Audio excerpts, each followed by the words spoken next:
Time for a web exclusive. I'm Mike Montecalvo along with Eyewitness News Analyst Lt. General Reginald Centracchio. Russia is pulling out of Syria. We're going to talk about that, why the timing and what it could mean for the rest of the world. But first, obviously, General, the excitement is in the city of Providence in the state of Rhode Island with the NCAA tournament starting on Thursday. I know you talked to Colonel Hugh Clements from the Providence Police Department today, and they are ready for the tens of thousands of people coming in.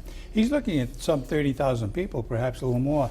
But I think he wanted to make a point when I did talk to him that this really starts tomorrow with a three-day operation. The NCAA is obviously Thursday, with the high point being within those 3 days. But in the midst of all that, we look at the celebration for St. Patrick's Day, the NCAA, water fire, and a celebration on the Hill to celebrate St. Joseph's Day. So those 3 days are packed with considerations for obviously public safety. You know, you're talking about 30,000 people. Is it the Providence Police Department that is handling the entire security?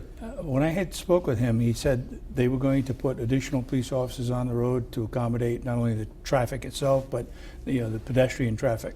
And it would be done within the department itself. He's not looking for any outside assistance at this juncture. Obviously, there'll be a few state police officers here and there, but the preponderance of responsibility for public safety will be the Providence Police Department.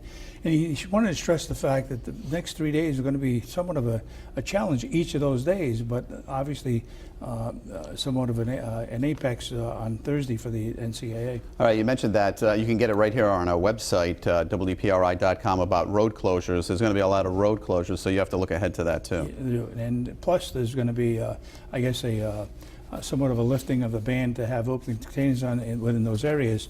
Obviously not a major concern, but obviously something to be concerned about if you have a propensity to do a little bit more drinking than you should.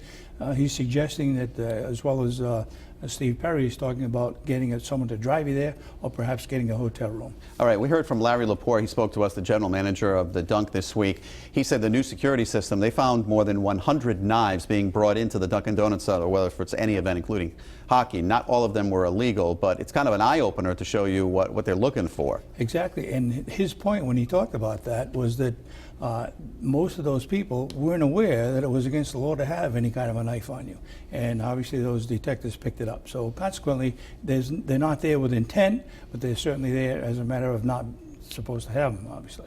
Outside the building and around the city, on a smaller scale, you look at the Boston Marathon and the security that was put into place after the bombings.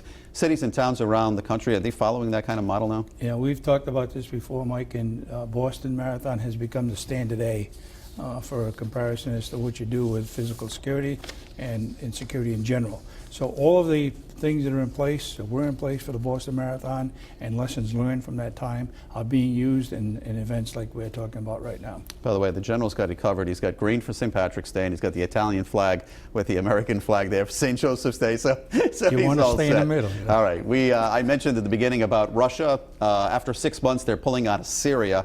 Why now, General? Now is the time, and Putin said that he was going in there to accommodate somewhat of a position so they'd be able to talk again. That's exactly what he did. He took out the rebels. Now, he said he was in there to help with ISIS, and perhaps a few of those aerial shots were taken to ISIS, but the majority of them were taken to the rebels against the Assad government. He somewhat put that to rest for now.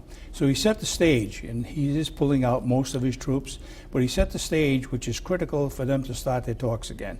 And I think he gave them the opportunity to maintain the Assad government as well as to have the rebels be there also. So he wants Assad to stay in power. He doesn't want him out. He does not want him out, and he said that from the very beginning. The United States wants him out, but Syria is extremely important to Russia as an ally, and I think that's exactly why Russia went in to begin with, to set the stage so the Assad stays in. And quickly, General, what does this mean for around the world? Around the world, it must be obviously successful, these talks, so that we don't have a continuing problem with civil war in Syria, and I'm hopeful that that will be the case. But in the midst of all this, we can't forget the focus on ISIS, which will continue regardless of what happens. All right, General, as always, thank you for your thoughts, and thanks for watching.